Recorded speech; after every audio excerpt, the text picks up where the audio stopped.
एक सवाल हर UPSC aspirant के मन में आता है, एनसीईआरटी क्यों पढ़ें? क्या क्लास 6 से लेके 12 की ये पतली सी किताब सच में आईएएस बना सकती है? मैं आज आपको जवाब नहीं दूंगा, मैं आपको महसूस कराऊंगा। दोस्तों, यूपीएससी एक ऐसी जर्नी है जिसमें आप कितनी तेज़ी से भागते हो, इससे ज़्यादा इम्पॉर्टेंट है कि आप कितनी मजबूत ज़मीन पर खड़े हो, और वो ज़मीन एनसीईआरटी की बुक बनाती है। तो देखा जाए दोस्तों, सबसे पहला क्या, स्ट्रॉन्ग फाउंडेशन कौन बनाता है? एनसीईआरटी बनाता है। NCERT is not a book, it is your foundation, your base, your roots. आप किसी बिल्डिंग को 30 फ्लोर तक के ले जा सकते हो, पर अगर फाउंडेशन वीक है तो एक हल्की सी हवा में भी वो गिर जाती है। यूपीएससी भी वही है, अगर बेसिक वीक है तो चाहे आप कितनी ही कोचिंग नोट्स पढ़ो, कुछ समझ नहीं आएगा। एनसीईआरटी आपको वो स्ट्रेंथ देती है जो किसी कोचिंग में नहीं मिलता है। तो एक फाउंडेशन का रहा बात। दूसरा देखा जाए, यूपीएससी टॉपर की कहानी सुनो। सब एक बात बोलते हैं, एनसीईआरटी चेंज माय प्रिपरेशन, क्योंकि एनसीईआरटी का लैंग्वेज सिंपल है पर कॉन्सेप्ट क्रिस्टल क्लियर है। वो क्लियरिटी, वो सिंप्लिसिटी ही आपको यूपीएससी के कॉम्प्लेक्स सिलेबस में रास्ता दिखाती है।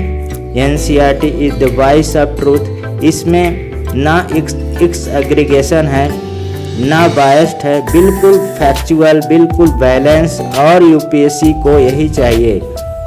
आप जब मेंस लिखते हो तो एनसीईआरटी की वो साफ सुथरी नेचुरल लैंग्वेज ही आपको मार्क्स दिलवाती है। तो दोस्तों, यूपीएससी हमें प्रीलिम्स में तो मदद करता ही है, जैसे हमने बात किया कि एक क्लियर कॉन्सेप्ट देता है वगैरह, बेटर एक्यूरेसी है, फेवरसली मिस्टेक भी इसमें जो है वो ख़त्म करता है, और बेटर मेंस राइटिंग में भी हमें इम्प्रूव करता है। और दोस्तों, एनसीईआरटी आपको कंफ्यूज नहीं करता है। जहाँ बाकी बुक्स आपको इन्फॉर्मेशन भर देते हैं, एनसीईआरटी आपको समझ देती है, और समझ यही वो चाहिए जो प्रीलिम्स में सिली मिस्टेक रोकता है और मेन में एनालिटिकल थिंकिंग बनाता है। और दोस्तों, एनसीईआरटी एक कॉन्फिडेंस देती है।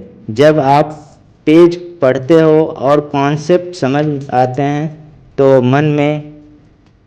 मन के अंदर एक आवाज़ उठती है, हाँ मैं कर सकता हूँ, मैं समझ सकता हूँ, मैं यूपीएससी क्रैक कर सकता हूँ। ये आवाज़ आपको देर तक पढ़ने की ताकत देती है, और ये आवाज़ आपको उठने की हिम्मत देती है। ये आवाज़ आपको आईएएस ऑफिसर बनाने तक ले जाती है। दोस्तों, एनसीईआरटी सिर्फ पढ़ाई नहीं, ये एक इमोशन है, ये आपका फर्स्ट स्टेप है, ये आपका सर्वाइवल किट है, ये आपका कॉन्फिडेंस बूस्टर है, और ये आपका सबसे लॉयल कंपेनियन है। यूपीएससी की राह लंबी है, मुश्किल है, लेकिन अगर आप एनसीईआरटी से शुरू करते हो तो आपको हर अगला चाल, हर अगला कदम, हर अगला कॉन्सेप्ट सॉलिड हो जाता है। बस यही इसी के लिए देखा जाए, एनसीईआरटी क्या है, सिंपल अंडरस्टैंडिंग है, और समझने में आसान है, सरल है, और लॉन्ग टर्म रिटेंशन याद रखने में हमें मदद भी देता है। तो दोस्तों, यहाँ पे हमने बात किया कि एनसीईआरटी हमें पढ़ना बहुत ज़रूरी है, और इसके लिए देखा जाए हमें फाउंडेशन स्ट्रॉन्ग करने के लिए, और IAS dream is never fair, ये सब मतलब बुनियादी मजबूती हो तो आईएएस कभी दूर नहीं होता। ठीक है। तो यहाँ पे देखा जाए स्ट्रॉन्ग अगर हम फोकस करें तो हमें बात समझ में आया कि स्ट्रॉन्ग एनसीईआरटी अगर स्ट्रॉन्ग है तो स्ट्रॉन्ग प्रिपरेशन होगा, स्ट्रॉन्ग प्रिपरेशन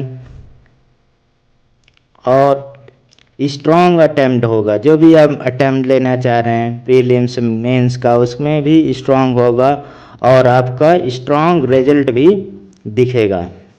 तो देखा जाए जो आदमी अपनी फाउंडेशन मजबूत बनाता है उसकी किस्मत को भी झुकना पड़ता है, ऐसा बोला जाता है।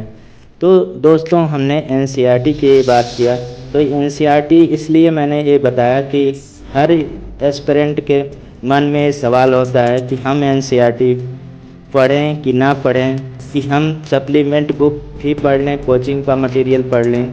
तो हमने ये एनसीईआरटी के बारे में बताया। और एक ज़रूरी बात है कि हम एनसीईआरटी को एक दूसरी तरह से इस प्लेटफॉर्म पे प्रेजेंट करने वाले हैं, जिसमें देखा जाए 6 से लेके 12 तक जो ज़रूरी होगा एनसीईआरटी के लिए, या 6 से लेके 10th तक जैसे हमें ज़रूरी होता है साइंस के लिए, उसके हम एमसीक्यू करेंगे। हर पेज हर पैराग्राफ के एमसीक्यू, और उस पैराग्राफ से उस एमसीक्यू से रिलेटेड जो भी प्रीवियस ईयर में क्वेश्चन आए हैं उसको हम करेंगे। और वो क्वेश्चन देखा जाए आपको ऐसा नहीं कि यूपीएससी से ही, और भी जो एग्ज़ाम होता है उस सब्जेक्ट से रिलेटेड उसके भी हम एमसीक्यू उसमें कराएंगे। तो हम शुरू करने वाले हैं सीरीज़, तो आप उसे देखिएगा। तो यहाँ तक रहने देते हैं। ये हमने बताया कि एनसीईआरटी पढ़ना क्यों ज़रूरी है। तो इस लेक्चर में हमने ये फोकस किया कि एनसीईआरटी देखा जाए हमारे प्रिपरेशन के लिए बहुत इम्पॉर्टेंट होता है। तो अगर आपके मन में सवाल है कि एनसीईआरटी पढ़नी है कि नहीं पढ़नी है, तो आपको ये क्लियर हो गया होगा पढ़नी है कि नहीं पढ़नी है। ठीक है, थैंक यू वेरी मच।